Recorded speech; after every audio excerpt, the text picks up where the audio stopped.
Enchanté.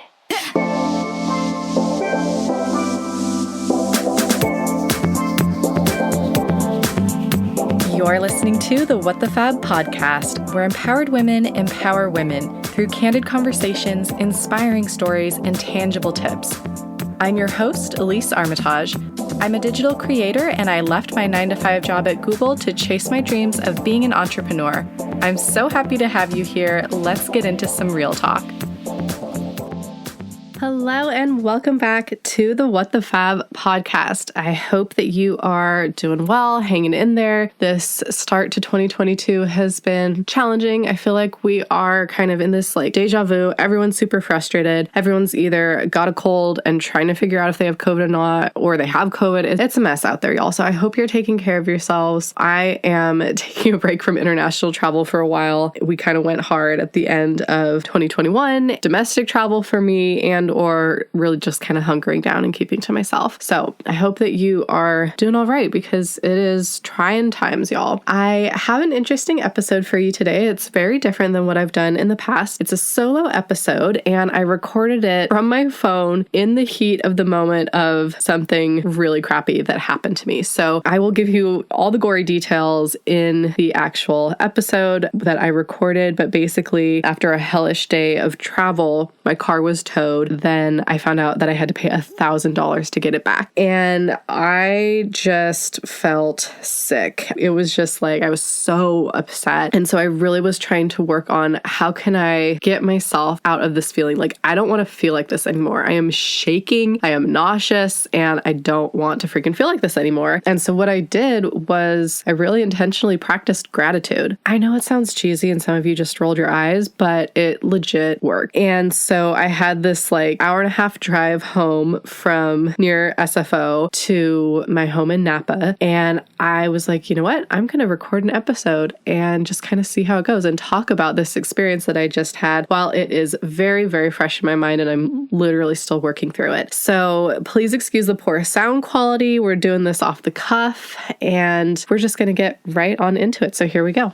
All right, so this episode is going to be a little bit different. The audio quality is going to be shit because I'm recording it on my phone while I'm driving. But I've got a 2-hour drive from South San Francisco to Napa and just had a doozy 48 hours, more than 48 hours. It's been 2.5 days of travel and trying to get home and just had a really stressful incident that at first I really, really lost my shit. And now I'm trying to reflect, calm down. And I just thought, you know what, this gives me an idea for a podcast episode. Why don't I just try recording it right now while I'm sitting in mad traffic? And I don't even know if I'm going to air this. I just thought, let's just hit record and see what comes out because I really don't know what else to do. So here's a little context on my last 2.5 days. I was in St. Kitts with my family, which is pretty deep in the Caribbean. It's a Caribbean island. Used to be owned by the British. About 35 years ago, they gained their independence, and it's a beautiful island. It's actually 2 islands, St. Kitts and Nevis, and we had a really nice family vacation there. I love traveling with my family. I feel so lucky that we get to go on these trips together. I feel lucky from the standpoint of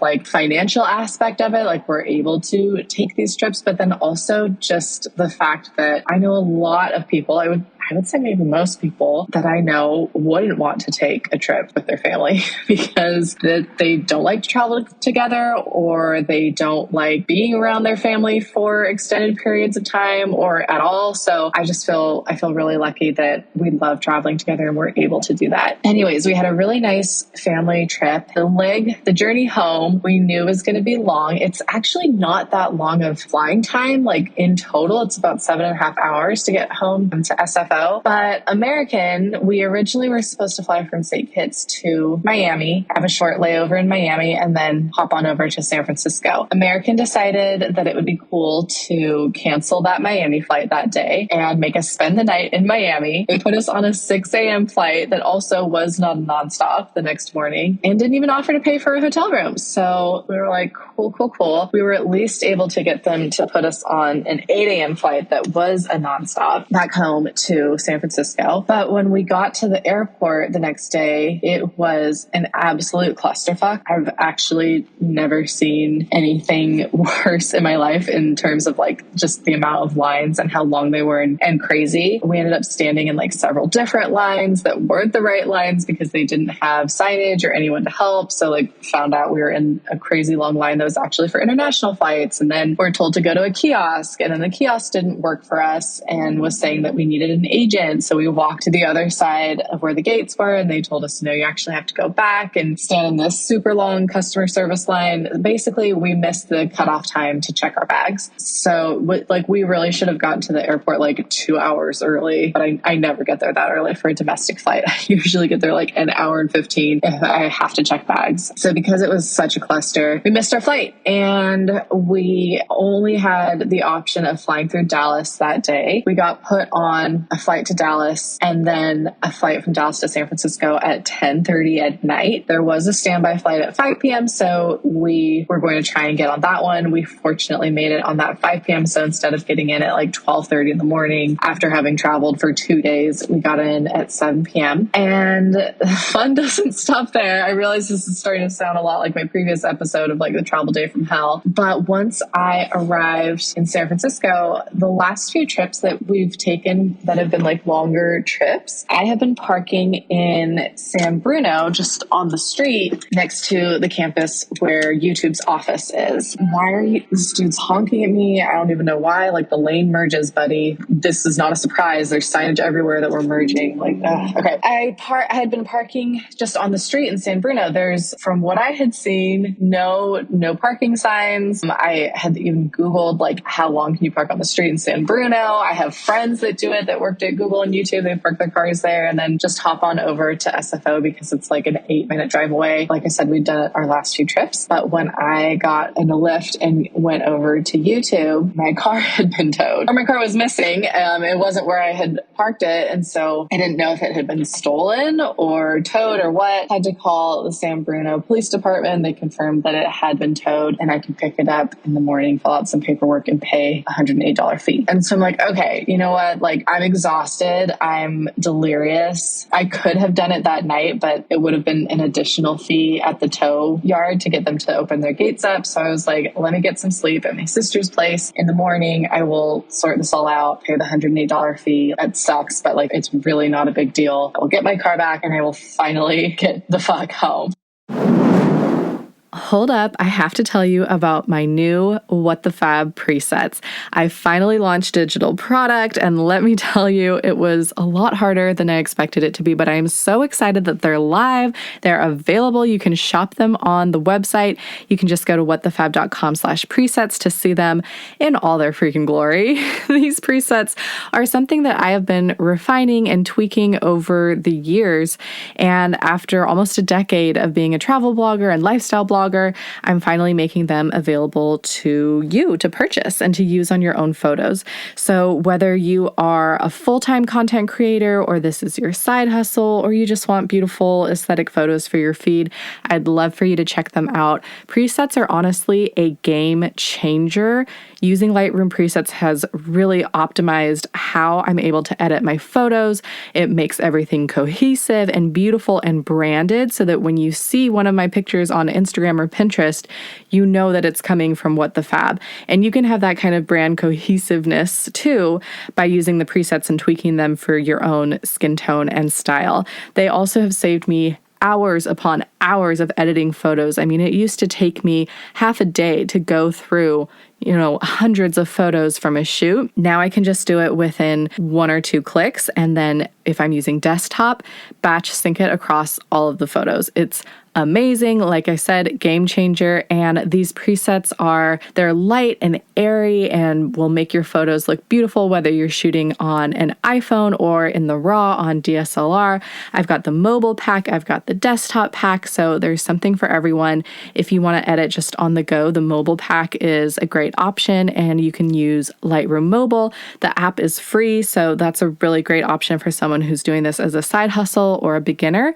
And then if you are building building a brand, maybe this is your full-time thing, you'll probably want both the mobile and the desktop versions, because then you'll be able to edit on the go on the app, but then also really like sit down in front of your computer, do that batch editing I was talking about, and just have that really cohesive vibe across all of your photos. So I hope you'll check them out. And I'm so excited, I have a little gift for you. So you can get one of my mobile presets for free. Just go to whatthefab.com/free and you can get my World Traveler mobile preset for free, and you can use it on the Adobe Lightroom app on your phone. And the World Traveler preset, I've used it on every type of photo imaginable. It's light and airy and beautiful and just makes you look glowy. I've used it on selfies, date night pics, home decor, food, my friends' kids, and of course, my jet-setting travel pics. So I know that you will love it. Again, go to whatthefab.com/free to grab that free preset for yourself. Enjoy it, love it, use it. I can't wait to see what kinds of photos you create with it, and be sure to use hashtag WTFab presets so I can see and share on my stories. All right, let's get back to the episode.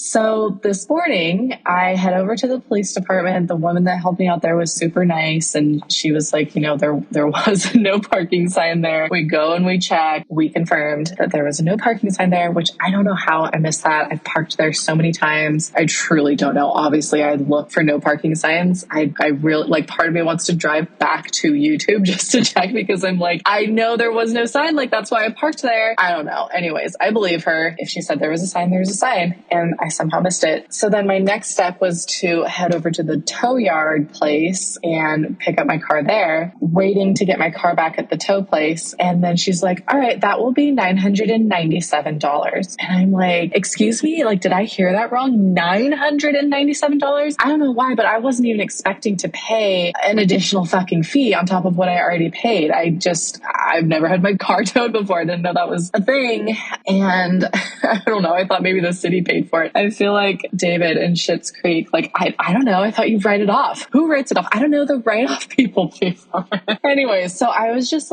shocked. I actually I normally don't cuss when I'm speaking with customer service people, but I just blurted out, oh my fucking God, are you serious? And she's like, yeah, sorry, it's $250 to tow it. It's $84 a day. And I had been on this trip for a week and a half, and it had been at the tow place for 8 days. So yeah, I immediately felt like I was going to be sick. I was just so frustrated and angry. And it's just it's such a dumb mistake to have to pay in total over $1,000 for. I felt like screaming. I felt like crying. It just my entire body just reacted. So did what I had to do. I paid the fee and got my car. And I just I was shaking. I was so upset. Here's what I did. I had that initial physical reaction. And then I was like, okay, let me take some breaths and let me focus on gratitude. What am I grateful for in this moment? I'm not trying to turn this into a positive thing. Obviously, this fucking sucks. And I have every right to be upset with myself, wishing 1,000 plagues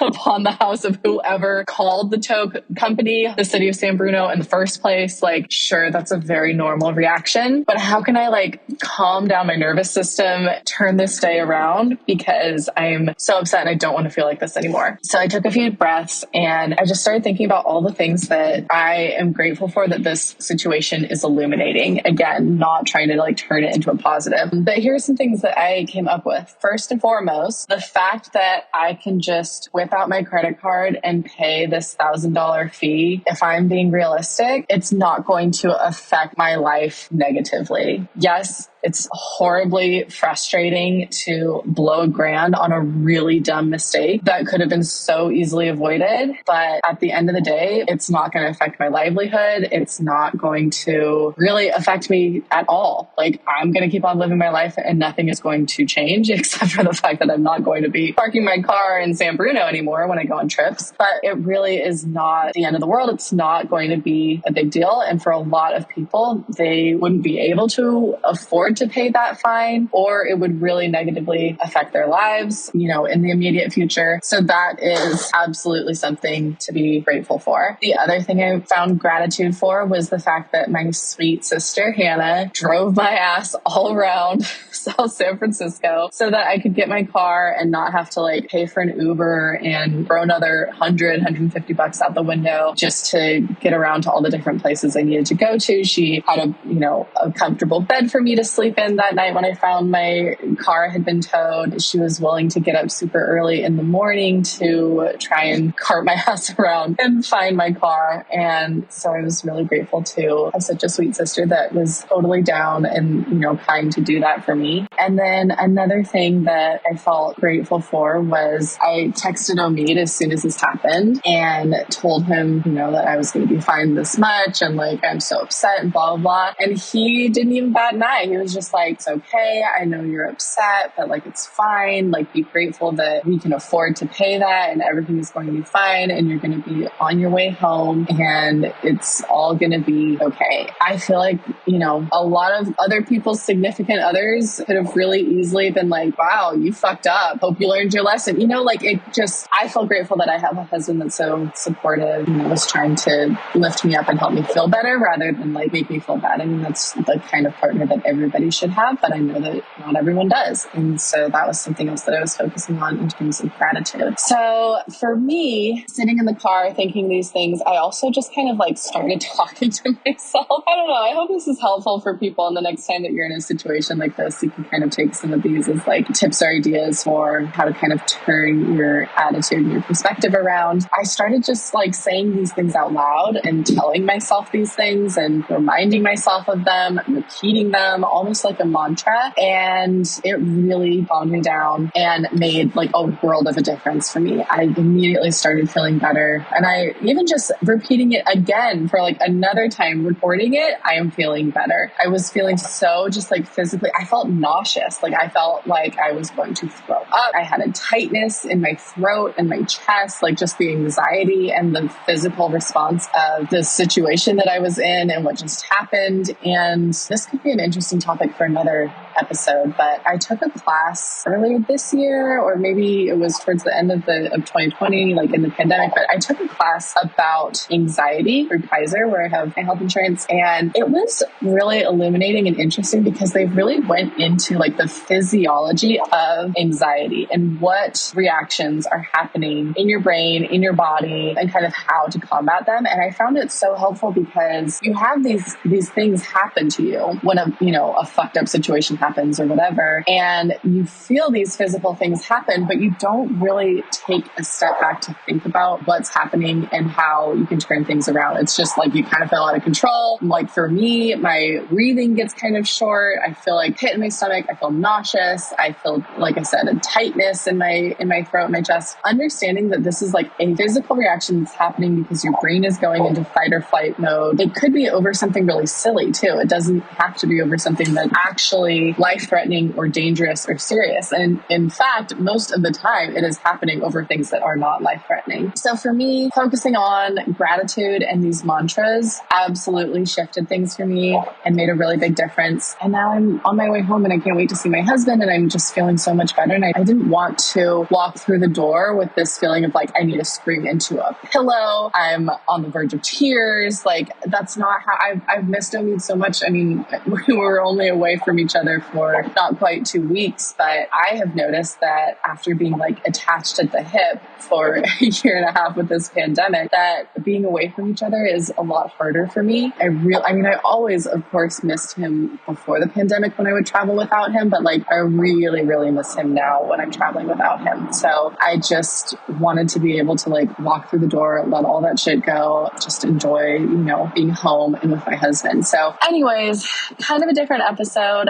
If something, it should always happen. So I hope that the next time that something happens where you're feeling upset, triggered, having that physical response, maybe try this technique. Again, I'm not saying turn something negative into a positive. If you can, if you're that type of person, I know some people are really good at that, great. But for me, it was more helpful to be this fucking sucks. It's no wonder I feel this way, but how can I shift my perspective and just kind of turn things around so that physically I don't feel so horrible. And this really worked for me. So I encourage you to give it a try. The next time something like that comes up for you, hopefully you're not out $1,000 like I am. But, like I said, shit's always happening because that's life. So give it a try. Let me know if it works for you. That's it. I'm going to focus on driving home and getting home, and I'm already in a better mood. So talk to y'all soon. All right. That is my take. That is my hot take on how I was able to use gratitude to really pull myself out of a very severe funk and just like moment of anger and frustration. And I hope that some of the tips that I gave and kind of the example that I gave is helpful for you. Like maybe give it a try next time you're feeling super frustrated about something like this damn pandemic that we are still in 2 years later, or, whatever it is, because life happens. So if you found value in this episode, let me know, shoot me a DM, share it on your stories, take a screenshot, tag me. I'm at WTFab. You guys know we can have a conversation about it. I can't wait to hear what you think. And of course, I will be back next week with a new episode.